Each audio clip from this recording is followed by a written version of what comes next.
What's up, guys? It's Rye here, Bull City Speed. It's been a long time since I've done one of these videos, and I am pumped. I got 3 of them for you guys today. This is a triple threat, 3 for the price of 1, even though you're not paying me. I'm giving it away to you, the people, because I love the people and what you guys have done for me. Except for Logan. You suck. So everybody else, keep watching this video. Unless your name's Logan, turn the off. We're going to talk about cheaper alternatives to the big-time professional tools that a lot of people will say that you have to buy. So first thing we're going to talk about is all the holes that you put in metal. It's inevitable that when you're working on a car, you're going to have to cut something, you're going to have to punch a hole through it, and you know when you cut metal, depending on how you did it, you're going to usually leave some sort of a jagged edge. It might look like this. So if it's all jagged like this right here, this is a deburring tool, okay?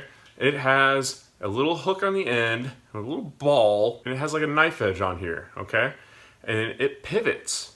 And what this does is it cuts all those nasty little sharp, jagged edges. So this thing's pretty aggressive. So you gotta kind of be careful depending on the metal that you're working on. As you're dragging it through here, that thing is kind of sharp. So it will, especially on aluminum and softer alloys, it's gonna dig in, it's gonna bite in, it can actually take off too much material. So you got to be kind of careful with how aggressive you're getting with this thing. But this thing is a lot faster than sitting here with a file or something like that. It's not a replacement for a file. It helps finish it up a little bit. It gets you a little bit ahead of the game. This is really, really handy for dressing up material right before you weld it, especially pipes and stuff like that. It gets all those frays off. So you can kind of see like that one's a little bit rough looking. Now watch, you take this little tool, right? Hook it on here, and you just spin it around, and you can do it on the outside. I would recommend wearing gloves when you do this so you don't cut yourself, but for the sake of Hollywood, you kind of drag it around. There's probably somebody out there right now going, oh my God, there's such a better way to do this, but guess what? You don't have your own YouTube channel. I do, so bite me. Anyway, ran that thing across it real quick, and you can see I'm rubbing my fingers all over this thing. There's no sharp edges anymore. So there you have it. Deburring tool, Amazon.com. This is awesome. I love this thing. Handy piece of gear. Next! This is a good one. I actually need to order a replacement one of these because I've used this thing so much that I've beat the ever-living bejesus out of it. But for 30 bucks or something like that, you cannot beat the price of this piece of equipment compared to the alternatives. It's fantastic. You've encountered these big ass terminals at one point in your life. And if you're like me back in the day, you used to use whatever you had laying around. You're trying to smash these things to keep them on the end of the battery cable. You just did whatever you could. And then when it slipped off a million times, you wrapped it in electrical tape and just kind of crossed your fingers, said a little prayer to whatever God you believe in, and hope that your car did not catch on fire while you're bumping down the road. This one is for you, okay? If you don't want to spend the $100, $200 to get the correct tool to crimp a terminal of this magnitude, check these out. This is a battery cable crimping anvil. This thing is awesome. I think I paid 30 bucks for it, 25 bucks, maybe less. The price has gone up. I don't know. Look for it. It's on Amazon. But it's a spring-loaded mechanism made out of laminated steel, I guess you want to call it. This one was a little worse for wear because I've used the out of this thing. It will crimp accurately and effectively the terminal end. There is a lot of argument on the internet, crimping versus soldering. You know what? I'm here to tell you guys, I've worked in aviation for going on 17 years now, and we use pretty much crimping exclusively unless you're dealing with like circuit boards and stuff like that. If you're talking about terminating the wire end on a battery cable or a wire or anything like that, I'm a huge proponent of crimping. Crimp, crimp, crimp. If it's good enough for aviation, when you're flying in an aircraft, a helicopter, airplane, where when goes wrong, you cannot just pull to the side of the road and pop the hood on it. You're gonna fall out of the sky at a greater than desirable rate of descent before you come in contact with the hard earth. And the hard fact that crimping is superior to soldering in almost every way. Where applicable, your opinions may vary. They're your own. They're like buttholes. I don't care about it. We're talking about crimping. And this thing is so simple to use. Here's how you do it.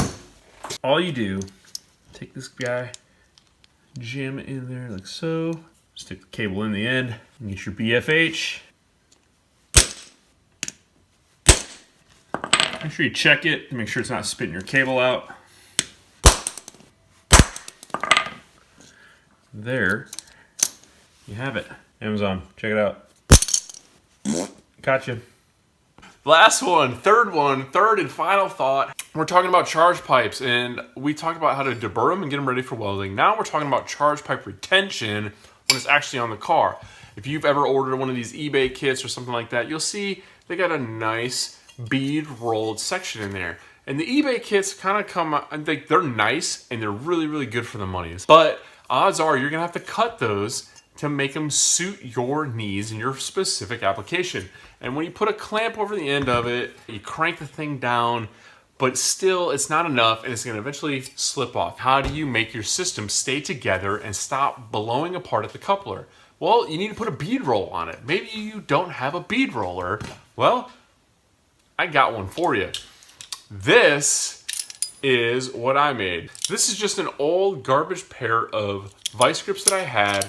Yes, this tip requires you to have a welder, but this is all it is. That is a bolt, right, that I welded on the end of the vice grips, and then I ground all the teeth off, and then I ground a receiving groove in there. So when I clamp it down, you can kind of see there's a gap there. So what I do with this thing is this.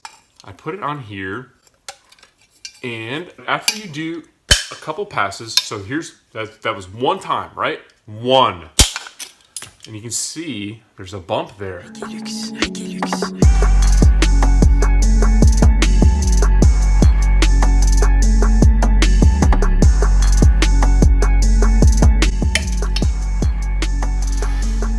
Wear gloves! Oh my God, wear gloves or else you get blood blisters.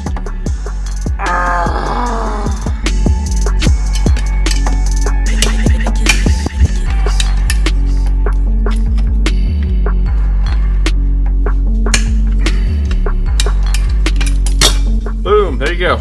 2 passes, compare that. So it's not the nice, most prettiest thing in the world, but guess what? It's still pretty decent looking. So there you have it, ladies and gentlemen, boys and girls, 3 fantastic tips. Some time-saving, some money-saving tools. If you have any questions or comments on how to find this stuff, please leave them in the comments below. Make sure you like, comment, share, subscribe, follow on Instagram, YouTube, Facebook, whatever the case may be, whatever social media platform you are watching me on, hearing my voice, make sure you please follow Bull City Speed, follow Brian Tooley Racing. Please support the people that support this channel and support this guy. That's these guys, dude. They're fantastic. I hope you guys took something out of this video. I appreciate you guys tuning in, and I apologize for the long wait. I will definitely try to be better about this. And as always, I'm Rye with Bull City Speed, and I'm out. Peace.